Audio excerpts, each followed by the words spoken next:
কি কি পিঠা বানিয়ে খাওয়ালাম সেটাই থাকবে আজকের এই ব্লগে। আসসালামু আলাইকুম, কেমন আছেন সবাই? আশা করি সবাই ভালো আছেন। ডিজিটাল ব্লগে সবাইকে স্বাগতম। কে কোথা থেকে দেখছেন ভিডিওটি অবশ্যই জানাবেন, আর যদি ভালো লাগে অবশ্যই লাইক কমেন্ট শেয়ার করে পাশেই থাকবেন।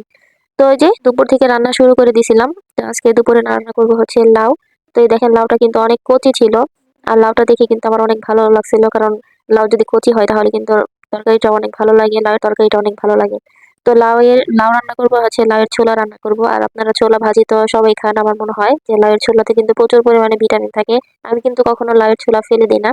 এটা আমি আলু বা গাজর যাই থাকুক না কেন, ওগুলো দিয়ে ভাজি করে খাই, অনেক ভালো লাগে, রুটির সাথে খাইতে ভালো লাগে। তো এই যে লাউটা কাটা শেষ, এখন আমি রান্নার কাজে চলে যাব।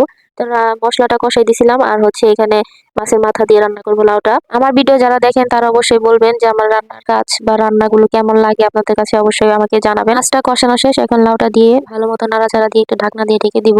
আর বেশি বড় করলাম না ভিডিওটা, লাউ রান্না কিন্তু শেষ। এখন আমি হচ্ছে আর ওই যে ছোলা বলছিলাম, ছোলা গাজর আর হচ্ছে আলু দিয়ে একটা ভাজি করে নিতেছিলাম। তো ভাজিটাও শেষ, এখন দুপুরে খাওয়া দাওয়া করে নিবো, আর পিঠাটা বানাবো হচ্ছে বিকালের দিকে।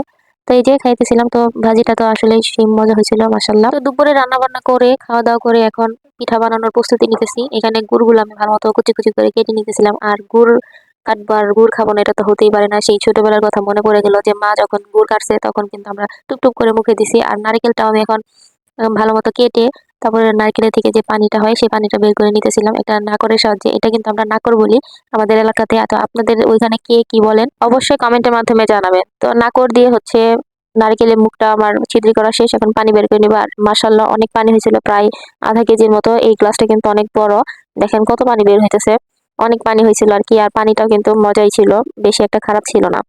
তো নারকেলটা ফাটিয়ে নিতেছি, ফাটানোর পর এখন আমি নারকেলটা আবার কুড়িয়ে নিব, কারণ কুড়িয়ে নিতে হবে। সবকিছু আগে জোগাড় করলে আর কি সব রান্না বান্না বা যে কোনো কিছু করতে কোনো অসুবিধা হয় না।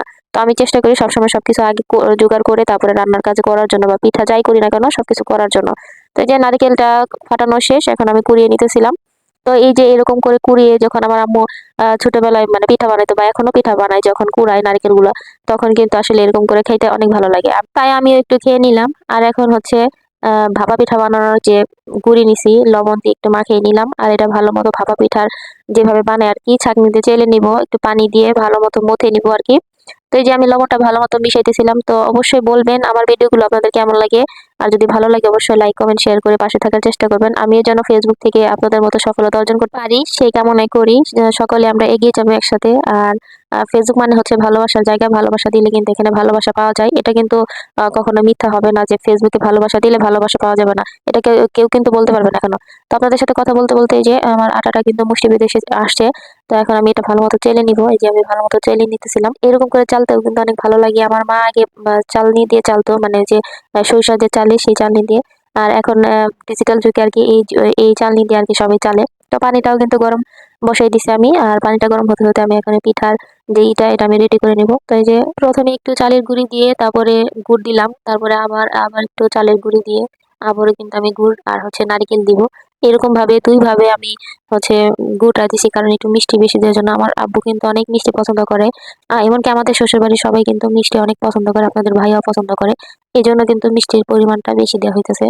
তো এই যে নারিকেলটাও দিয়ে দিলাম, এখন আবার সেই চালের গুঁড়োটা উপরে ভালো মতো সুন্দর করে সেট করে দিব আর কি। আর ভাপা পিঠা খাওয়ার মজাই হচ্ছে সকালবেলা, যেহেতু আমি সকালে একটু সময় পাই না হাতে, এই জন্য ভাবলাম যে রাতে করি, কারণ একটু একটু ঠান্ডা পড়তেছে আর কি। ঠান্ডার সময় কিন্তু ভাপা পিঠাটা খাইতে ভালো লাগে গরম গরম। আর আমার কিন্তু এই ভাপা পিঠাটা ঠান্ডাটাও ভালো লাগে, আবার হচ্ছে গরমটাও ভালো লাগে। শক্ত হয়ে যায় তারপর ওটাও কিন্তু অনেক ভালো লাগে। তো এই যে আমি ভাপা পিঠার আকৃতি দিয়ে দিলাম, এখন পানিটা গরম হয়ে গেছে, আর হচ্ছে এইভাবে দিয়ে দিলাম আর কি। তো আপনারা তো জানেনই কিভাবে ভাপা পিঠা বানাতে হয়। আমার তো মনে হয় যে এরকম কোনো মানুষ নেই যে জানে না ভাপা পিঠা কিভাবে বানাতে হয়। তারপরে আমি বানাইতেছি, আপনাদের সাথে একটু শেয়ার করলাম। যদি ভালো লাগে দেখবেন, আর যদি ভালো না লাগে স্কিপ করে চলে যাবেন। তো এর মধ্যে পিঠা কিন্তু হয়ে গেছে, একটা পিঠা কিন্তু আমার হয়ে গেছে। এই যে দেখেন কত সুন্দর হয়েছে পিঠাটা, আসলে আমার অনেক ভালো লাগছিল। আর বিশেষ কথা হচ্ছে আমি কিন্তু এই প্রথম এই পিঠাগুলো বানালাম আজকে। তো এই কেমন হয়েছে অবশ্যই কমেন্টের মাধ্যমে জানাবেন। আল্লাহ হাফেজ।